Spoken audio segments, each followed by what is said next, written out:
Hello everyone, rate level 1 और level 2 के लिए बहुत ही महत्वपूर्ण क्लास ये रहेगी। इसमें आपका न्यू पैटर्न से संबंधित सब कुछ टॉपिक रखे गए हैं और कैसा प्रश्न होंगे। अब तो पाँच पाँच आपके ऑप्शन वाले आएंगे, तो उस प्रकार से आपके क्वेश्चन भी रखे गए हैं और जो एनईपी से पूछे गए हैं क्वेश्चंस, वो सब सारे क्वेश्चन यहाँ लेकर आए हैं। चलिए, पहला है आपका, निम्नलिखित में से कौन सा राष्ट्रीय शिक्षा नीति एनईपी 2020 का एक मूल सिद्धांत है। बहुसांस्कृतिक शिक्षा है? नहीं, बहुसांस्कृतिक शिक्षा नहीं है मूल सिद्धांत एनईपी का। अधिगम के लिए सार्वभौमिक विकल्प है? नहीं। सहायक और समायोजनकारी प्रौद्योगिकियों का प्रयोग है? नहीं। पूर्ण समता और समावेशन, ये है आपका मूल सिद्धांत। फोर्थ ऑप्शन आपका राइट हो जाएगा। पूर्ण समता और समावेशन का मतलब यहाँ पे क्या होता है? एनईपी 2020 का उद्देश्य यह है, कोई भी बच्चा जन्म या पृष्ठभूमि की परिस्थितियों के कारण सीखने और उत्कृष्टता प्राप्त करने का कोई अवसर ना खो दे। इसका उद्देश्य सभी छात्रों को गुणवत्तापूर्ण शिक्षा तक समान पहुंच प्रदान करना है और जिसमें सामाजिक और आर्थिक रूप से वंचित समूह पर विशेष जोर दिया गया है। एनईपी 2020 समावेशी शिक्षा प्रणालियों की आवश्यकता पर जोर देती है, जो विकलांग बच्चों सहित शिक्षार्थियों की विविध आवश्यकताओं को पूरा करती है। फोर्थ ऑप्शन आपका राइट हो जाएगा। राष्ट्रीय शिक्षा नीति 2020 का मूल सिद्धांत क्या है? पूर्ण समता और समावेशन। नेक्स्ट है, स्कूलों में भाषा शिक्षा पर राष्ट्रीय शिक्षा नीति 2020 के बारे में निम्नलिखित में से क्या सही है? ऑप्शन है आपके, नीति संसाधन और रणनीति दोनों के रूप में बहुभाषावाद। सेकंड है, स्कूली शिक्षा में कई भाषाओं का अनिवार्य अध्ययन। थर्ड है, प्रारंभिक वर्षों के दौरान शास्त्रीय भाषाओं के अध्ययन का बढ़ावा देना। फोर्थ है, प्रारंभिक वर्षों में अंग्रेजी माध्यम। फिफ्थ है आपका अनुत्तरित प्रश्न। देखिए, इसमें आपका राइट क्या हो जाएगा, आपको देख रहा होगा कि नीति संसाधन और रणनीति दोनों के रूप में बहुभाषावाद। एनईपी 2020 बहुभाषावाद पर जोर देती है, याद रखिएगा, और जिसको शिक्षकों को एक संसाधन के रूप में देखना चाहिए। नेक्स्ट है, राष्ट्रीय शिक्षा नीति 2020 के अनुसार प्राथमिक शिक्षा में बुनियादी साक्षरता और संख्या ज्ञान का लक्ष्य किस वर्ष तक पूरा किया जाना है? इसको देखिए, FLN भी कहते हैं, FLN कहते हैं इसको, ठीक है, फाउंडेशनल लिटरेसी एंड न्यूमरेसी, ठीक है। इसका लक्ष्य किस वर्ष तक पूरा हो जाना चाहिए? 2040 तक, 2035 तक, 2030 तक, 2025 तक? ये अनुत्तरित प्रश्न है। 2025 तक पूरा हो जाना चाहिए, 2025 तक पूरा हो जाना चाहिए। फोर्थ ऑप्शन आपका राइट हो जाएगा। 2025 तक FLN प्राप्त करना शिक्षा की गुणवत्ता में सुधार और यह सुनिश्चित करने के लिए एक महत्वपूर्ण कदम के रूप में देखा जाता है कि सभी बच्चे बुनियादी कौशल से लैस हो जाएं और उन्हें आगे की शिक्षा और जीवन में सफल होने में मदद करें। 2025 तक प्रत्येक बच्चे को कक्षा 3 पूरी करने तक पढ़ने, लिखने और बुनियादी अंकगणित करने में सक्षम हो जाना चाहिए। ये है एनईपी का उद्देश्य, लक्ष्य 2025 तक। नेक्स्ट है, एनईपी 2020 में आदिवासी समुदाय के लिए ECCE के संबंध में क्या प्रावधान है? आश्रम शालाओं में शिक्षा, आश्रम विद्यालय में शिक्षा, गुरुकुल में शिक्षा, नवोदय विद्यालय में शिक्षा? अनुत्तरित प्रश्न। आश्रम शालाओं में शिक्षा है, इसका प्रावधान है ECCE में, आश्रम शालाओं में शिक्षा। नेक्स्ट है, एनईपी 2020 द्वारा भारतीय सांकेतिक भाषा के अधिगम के लिए उच्च गुणवत्ता वाले मॉड्यूल विकसित करने के लिए किस शैक्षणिक संस्थान का चयन किया गया है? NIOS का, NCTE का, NCERT का, NCTBT का? कि अनुत्तरित प्रश्न है ये, तो किसका किया गया है? NCERT का किया गया है। किसका किया गया है? NCERT का किया गया है। बहुत ही इंपॉर्टेंट क्वेश्चन है। एनईपी 2020 के अनुसार सामाजिक और आर्थिक रूप से सुविधाहीन विद्यार्थियों के लिए विद्यार्थी शिक्षक का अनुपात क्या होना चाहिए? 25:1, 30:1, 45:1, 10:1? अनुत्तरित प्रश्न। 25:1 होना चाहिए, ध्यान दीजिएगा, 25:1 है। बहुत ही ज़्यादा इंपॉर्टेंट क्वेश्चन है ये। नेक्स्ट है, NEP 2020 में प्रस्तावित किया गया है कि प्रारंभिक बाल्यावस्था विकास, देखभाल और शिक्षा की गुणवत्ता का सार्वभौमिक प्रावधान हासिल किया जाना चाहिए। इस लक्ष्य को पाने के लिए समय सीमा क्या है? 2030, 2035, 2040, 2045 कितनी है? 2030 है, याद रखिएगा कितनी है? 2030 है। और 2025 वो थी, वो FLN की थी, ठीक है, कि मतलब कक्षा 3 तक बच्चे अक्षरों और संख्याओं का ज्ञान तो होना ही चाहिए उन्हें, ठीक है। नेक्स्ट है NEP 2020 में शिक्षकों के लिए सतत व्यावसायिक विकास कार्यक्रम का उद्देश्य है। क्या है? स्कूलों की वित्तीय स्थिति में सुधार करना, माता पिता और अन्य प्रमुख स्थानीय हितधारकों के साथ सहयोग करना। तीसरा है नेतृत्व और प्रबंधन के साथ साथ विषय वस्तु और शिक्षा शास्त्र को कवर करने के लिए प्रतिवर्ष 50 घंटे या उससे अधिक कार्य करना। नेक्स्ट है स्कूल के भौतिक संरचना का विकास करना। अनुत्तरित प्रश्न है, तो थर्ड ऑप्शन आपका राइट हो जाएगा। क्या है? नेतृत्व और प्रबंधन के साथ साथ विषय वस्तु और शिक्षा शास्त्र को कवर करने के लिए प्रतिवर्ष 50 घंटे या उससे अधिक कार्य करना है। ये उद्देश्य है शिक्षकों का, ठीक है। नेक्स्ट है सबसे फेवरेट क्वेश्चन है NEP 2020 द्वारा यथा प्रस्थापित विद्यालय शिक्षा की नई पाठ्यचर्या और शैक्षणिक संरचना क्या है? तो क्या है यहाँ पे? 5+3+3+4 है। क्या है? 5+3+3+4 है। 5 में पहले आपकी क्या आ जाएगी? फाउंडेशनल स्टेज आ जाएगी। यहाँ पे क्या होगा? 3 साल तक बच्चा जो है वो आपका आंगनबाड़ी में रहेगा। फिर उसके बाद जैसे ही उसका कक्षा 1 कक्षा 2 चालू होगा वो आपका प्राथमिक में आ जाएगा। फिर क्या है? फिर आपका आएगा प्रारंभिक चरण 3 साल के लिए। 3 साल में क्या कवर करना है उनको? कक्षा 3 से कक्षा 5 तक कवर करना है। और फिर 3 साल क्या कवर करना है? कक्षा 6 से कक्षा 8। और फिर 4 साल क्या कवर करना है? माध्यमिक चरण कंप्लीट करना है। तो क्या हो जाएगा आपका स्ट्रक्चर? 5+3+3+4। ये भी बहुत इंपॉर्टेंट क्वेश्चन है, ध्यान से देखिएगा। मूल्यांकन के संदर्भ में NEP 2020 में छात्रों के लिए किस प्रकार का रिपोर्ट कार्ड प्रस्तावित किया गया है? पहला है रिपोर्ट कार्ड जो दूसरों की तुलना में छात्र के सापेक्ष प्रदर्शन को निर्दिष्ट करे। दूसरों की तुलना तो करनी ही नहीं है, आपका ये ऑप्शन गलत हो जाता है, ठीक है। नेक्स्ट है वर्ष के दौरान कागज और पेंसिल परीक्षण में छात्रों के प्रदर्शन का रिपोर्ट कार्ड। कागज और पेंसिल परीक्षण नहीं करना है, सेकंड भी ऑप्शन गलत हो जाता है। फिर है आपका 360 डिग्री बहुआयामी रिपोर्ट कार्ड। ये है आपका, ये NEP में प्रस्तावित किया गया है कि 360 डिग्री बहुआयामी रिपोर्ट कार्ड बनाना है। इसका मतलब क्या होता है कि आपका संज्ञानात्मक, अभावात्मक और मनोप्रेरणा क्षेत्र में प्रत्येक शिक्षार्थी की प्रगति के साथ साथ विशिष्टता को बहुत विस्तार से दर्शाता है, ठीक है। इसमें सब कुछ होना चाहिए। इसमें शिक्षक मूल्यांकन के साथ स्व मूल्यांकन और सहकर्मी मूल्यांकन और परियोजना आधारित और पूछताछ आधारित अधिगम, प्रश्नोत्तरी, भूमिका निर्वहन, समूह कार्य, पोर्टफोलियो इत्यादि में बच्चे की प्रगति शामिल करेगा, ठीक है। इसे इसलिए कहते हैं 360 डिग्री बहुआयामी रिपोर्ट कार्ड। इसमें बच्चे के हर विकास का ध्यान दिया जाएगा। नेक्स्ट है NCF 2005 सबसे अधिक जोर देता है किस पर? कठिन प्रश्नों को हल करने के लिए, अवधारणाओं को याद करने के लिए, ज्ञान के निर्माण पर, गणित के तेजी से करने के लिए। अनुत्तरित प्रश्न। तीसरे ऑप्शन पे आप जाएंगे, ज्ञान के निर्माण पर बल देता है NCF 2005। नेक्स्ट है RTE 2009 के अनुसार निजी स्कूलों में गरीब बच्चों के लिए कितने प्रतिशत सीटें आरक्षित होनी अनिवार्य हैं? 25%, 35%, 40%, 30%। अनुत्तरित प्रश्न। 25% सीट अनिवार्य हैं गरीब बच्चों के लिए, ध्यान रखिएगा। नेक्स्ट है NCF 2005 के अनुसार छात्रों के लिए भौतिक रूप से असुविधा पैदा करने वाला साधारण अंश है।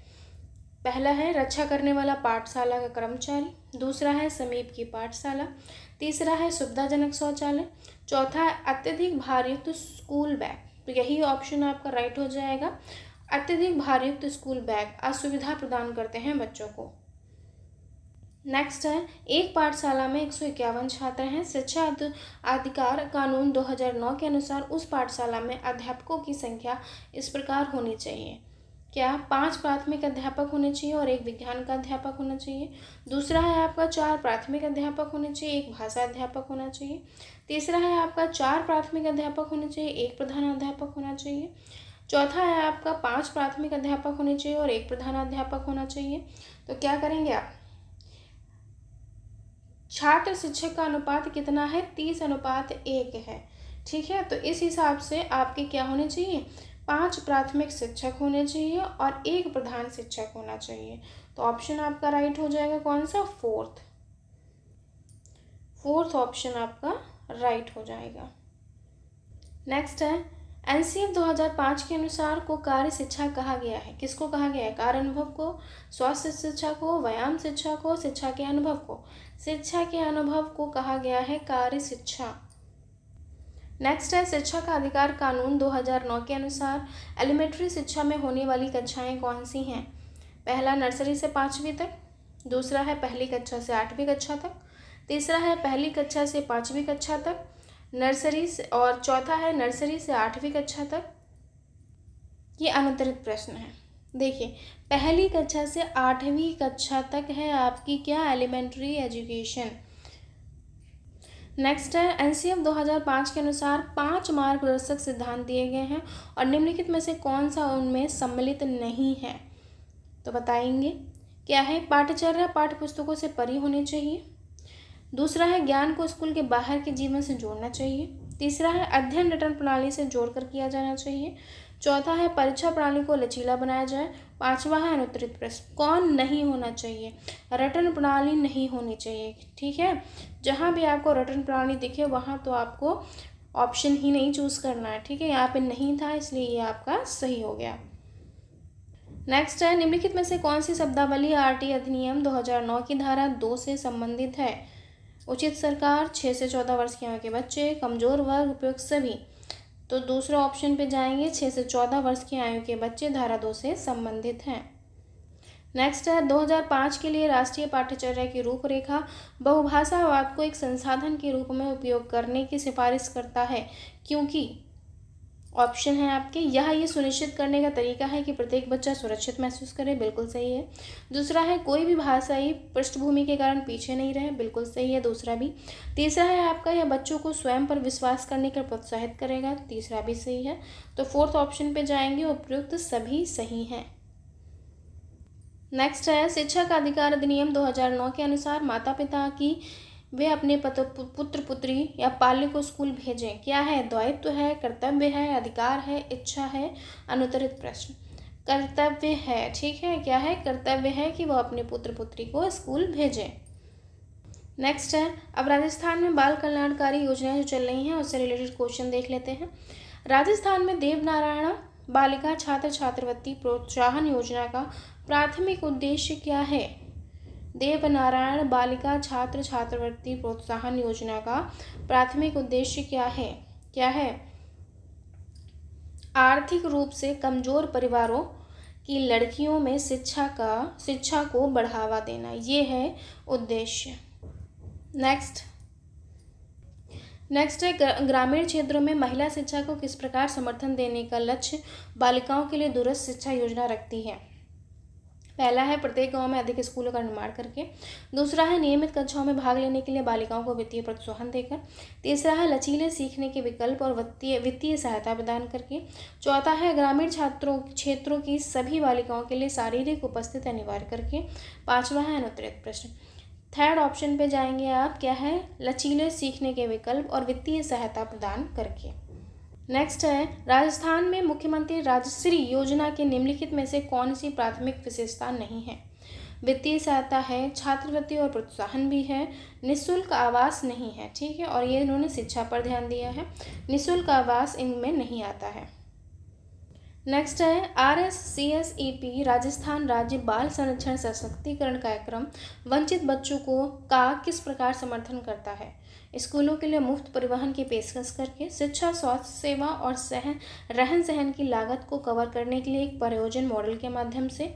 तीसरा है, ग्रामीण क्षेत्रों में मुफ्त निजी स्कूल स्थापित करके। चौथा है, सरकारी स्कूल में मुफ्त भोजन प्रदान करके।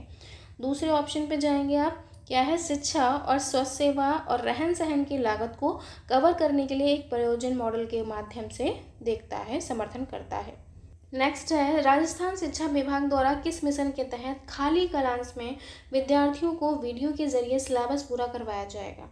तो किस मिशन के द्वारा है ये? मिशन सुधार के द्वारा, mission start, mission Garima, mission dual future. Mission start के द्वारा क्या है कि अगर आपका पीरियड खाली है तो आप वीडियो के ज़रिए सिलेबस कंप्लीट कराएंगे बच्चों का। किसके द्वारा है? मिशन स्टार्ट के द्वारा। नेक्स्ट है, राजस्थान आरटीई अधिनियम 2011 के अनुसार राजस्थान सरकार द्वारा बच्चे की प्रारंभिक शिक्षा पूरी करने के बाद कौन सा प्रमाण पत्र प्रदान किया जाता है? प्राथमिक विद्यालय शिक्षा प्रमाण पत्र, प्रारंभिक शिक्षा पूर्णता प्रमाण पत्र, प्राथमिक पात्रता प्रमाण पत्र, राजस्थान बेसिक शिक्षा पूर्णता प्रमाण पत्र। तो सेकेंड ऑप्शन आपका राइट हो जाएगा, प्रारंभिक शिक्षा पूर्णता प्रमाण पत्र देते हैं राजस्थान। नेक्स्ट है, राजस्थान में उच्च शिक्षा के लिए मुख्यमंत्री छात्रवृत्ति योजना में निर्धारित राशि कितनी है? 5,000 है, 6,000 है, 7,000 है कि 8,000 है? 8,000 रुपये है। उच्च शिक्षा के लिए मुख्यमंत्री छात्रवृत्ति योजना में 8,000 रुपये की राशि दी जाती है। नेक्स्ट है, राजस्थान सरकार द्वारा टीबी रोगियों को वित्तीय पोषण और शैक्षिक सहायता प्रदान करने के लिए कौन सी योजना शुरू की गई है? राजस्थान निश्चय संबल योजना, चिरंजीवी स्वास्थ्य बीमा योजना, राजस्थान सरकार स्वास्थ्य योजना, निःशुल्क निरोगी राजस्थान योजना। राजस्थान सरकार स्वास्थ्य योजना के तहत टीबी रोगियों को वित्तीय पोषण और शैक्षिक सहायता प्रदान करने के लिए शुरू की गई है। नेक्स्ट है, राजस्थान में प्रोत्साहन योजना का प्राथमिक लक्ष्य क्या है? वंचित बच्चों के लिए निजी स्कूल स्थापित करना। दूसरा है, बच्चों के घरों में सुधार के लिए CSR और सामुदायिक भागीदारी को प्रोत्साहित करना। तीसरा है, ग्रामीण क्षेत्रों में बच्चों को मुफ्त भोजन प्रदान करना। चौथा है, लड़कियों को उच्च शिक्षा के लिए छात्रवृत्ति प्रदान करना। दूसरा ऑप्शन आपका राइट हो जाएगा, बच्चों के घरों में सुधार के लिए CSR और सामुदायिक भागीदारी को प्रोत्साहित करना, ये लक्ष्य रखा गया है। नेक्स्ट है, मेधावी छात्रा स्कूटी योजना राजस्थान में शिक्षा को सशक्त कर रही है। इंदिरा गांधी है, ये सशक्त नारी है, सावित्री देवी फुले हैं, काली भाई भील है। तो काली भाई भील के मेधावी छात्रा स्कूटी योजना राजस्थान में शिक्षा को सशक्त कर रही है। नेक्स्ट है, नई शिक्षा नीति 2020 के तहत स्कूली शिक्षा को कितने स्तर में बांटा गया है? 3 स्तर में, 5 स्तर में, 4 स्तर में, 2 स्तर में। तो कितने स्तर में बांटा गया है? 4 स्तर में बांटा गया है। 5+3+3+4 देखिए आ चुका है थर्ड ग्रेड टीचर में। नेक्स्ट, नई शिक्षा नीति 2020 लागू करने वाला भारत का पहला राज्य कौन बना है? कर्नाटक, तमिलनाडु, केरल, उत्तर प्रदेश। कर्नाटक बना है पहला राज्य। ये सब आए हुए क्वेश्चन हैं जो आपको मिल रहे हैं। नेक्स्ट है, राष्ट्रीय शिक्षा नीति 2020 में प्रस्तावित राष्ट्रीय मूल्यांकन केंद्र को क्या नाम दिया गया है? दिशा, परख, दीक्षा, निखा। परख दिया गया है। मूल्यांकन केंद्र को क्या नाम दिया गया है? परख। नेक्स्ट है, भारत में दूसरी राष्ट्रीय शिक्षा नीति की घोषणा किस वर्ष की गई थी? 1986 को की गई थी। नेक्स्ट है, नई शिक्षा नीति 2020 के अनुसार कक्षा 5 तक के विद्यार्थियों के लिए शिक्षा का माध्यम निम्न में से किसे रखा गया है? हिंदी, संस्कृत, मातृभाषा, स्थानीय भाषा, अंग्रेजी। तो कक्षा 5 तक शिक्षा का माध्यम क्या है? मातृभाषा है और स्थानीय भाषा है, मदर टंग। नेक्स्ट है, नई शिक्षा नीति 2020 में स्कूल शिक्षा में 10+2 पैटर्न के स्थान पर इनमें से किस पैटर्न को अपनाया गया है? 5+3+3+4। नेक्स्ट है, राष्ट्रीय प्रौढ़ शिक्षा संस्थान NIAE की स्थापना कब हुई थी? 1993 में, 1992 में, 1990 में, 1991 में। कब हुई थी? 1991 में हुई थी। डी ऑप्शन आपका राइट हो जाएगा। नेक्स्ट है, NEP 2020 के अनुसार ECCE का पूर्ण रूप क्या है? बाल्यावस्था के मूल्यांकन के लिए शैक्षिक देखभाल, बाल्यावस्था की शिक्षा के लिए प्रारंभिक देखभाल, प्रारंभिक बाल्यावस्था देखभाल और शिक्षा, बाल्यावस्था मूल्यांकन के लिए शैक्षिक कक्षाएं। प्रारंभिक बाल्यावस्था देखभाल और शिक्षा। नेक्स्ट है, नई शिक्षा नीति 2020 में किस वर्ष तक नेशनल मिशन के माध्यम से foundational learning and numeric school को बनाए रखने का लक्ष्य रखा गया है? 2025 तक रखा गया है कि कक्षा 3 तक के बच्चों को कम से कम अक्षर ज्ञान और संख्या ज्ञान होना चाहिए। नेक्स्ट है, कंफ्यूज नहीं होना है, इस प्रकार से भी ये वाला क्वेश्चन पूछा जा सकता है कि राष्ट्रीय शिक्षा नीति 2020 के तहत 3 से 18 वर्ष के बालकों के लिए निम्नलिखित में से कौन सा नया शैक्षणिक और पाठ्यचर्या पुनर्गठन किया गया है? तो वही आपका आंसर हो जाएगा 5+3+3+4। नेक्स्ट है, नई शिक्षा नीति 2020 के मौसादा समिति के अध्यक्ष कौन हैं? डॉक्टर कृष्णा स्वामी कस्तूरिरंगन। नेक्स्ट है, भारत में नई शिक्षा नीति 2020 की घोषणा कितने वर्षों के बाद की गई है? 34 वर्ष, 40 वर्ष, 35 वर्ष, 45 वर्ष। 34 वर्षों के बाद की गई है। ये भी बहुत इंपॉर्टेंट क्वेश्चन है आपका। नेक्स्ट है, किस शिक्षा नीति की जगह पर नई राष्ट्रीय शिक्षा नीति 2020 को लागू किया गया है? राष्ट्रीय शिक्षा नीति 1986, राष्ट्रीय शिक्षा नीति 1992, राष्ट्रीय शिक्षा नीति 1968, राष्ट्रीय शिक्षा नीति 1993। राष्ट्रीय शिक्षा नीति 1986 की जगह नई राष्ट्रीय शिक्षा नीति 2020 लागू की गई है। नेक्स्ट है, नई राष्ट्रीय शिक्षा नीति 2020 के अनुसार शिक्षा पर सकल घरेलू उत्पाद का कितना प्रतिशत खर्च किया जाएगा? 6%, 8%, 9%, 7.5%। तो कितना खर्च किया जाएगा? 6% खर्च किया जाएगा आपका सकल घरेलू उत्पाद का, जीएसटी का। नेक्स्ट है, कक्षा 5वीं तक की शिक्षा नई राष्ट्रीय शिक्षा नीति 2020 के अनुसार किस भाषा में होगी? संस्कृत भाषा में, मातृभाषा में, स्थानीय भाषा, उर्दू भाषा और अंग्रेजी भाषा। मदर टंग में ही दी जाएगी। मातृभाषा, स्थानीय भाषा, जो भी आपकी स्थानीय भाषा होगी, कक्षा 5वीं तक बच्चे उसी भाषा में शिक्षा ग्रहण करेंगे। नेक्स्ट है, कितनी आयु वर्ग तक के बच्चों को नई शिक्षा नीति 2020 के अंदर शिक्षा के अधिकार कानून 2009 के अंदर रखा गया है? 3 से 18 वर्ष की आयु के वर्ग को, ठीक है, कंफ्यूज नहीं होना है, 3 से 18 वर्ष की आयु के वर्ग को रखा गया है। ये थे इम्पोर्टेंट क्वेश्चन आपके, और न्यूज़ पैटर्न पे भी आपके आधारित थे ये क्वेश्चंस। और वीडियो अच्छी लगी हो लाइक कर दीजिएगा, सब्सक्राइब कर दीजिएगा, शेयर भी कर दीजिएगा। और भी आपको वीडियो मिलती रहेंगी। रिवीजन करते रहिए, पढ़ते रहिए। All the best.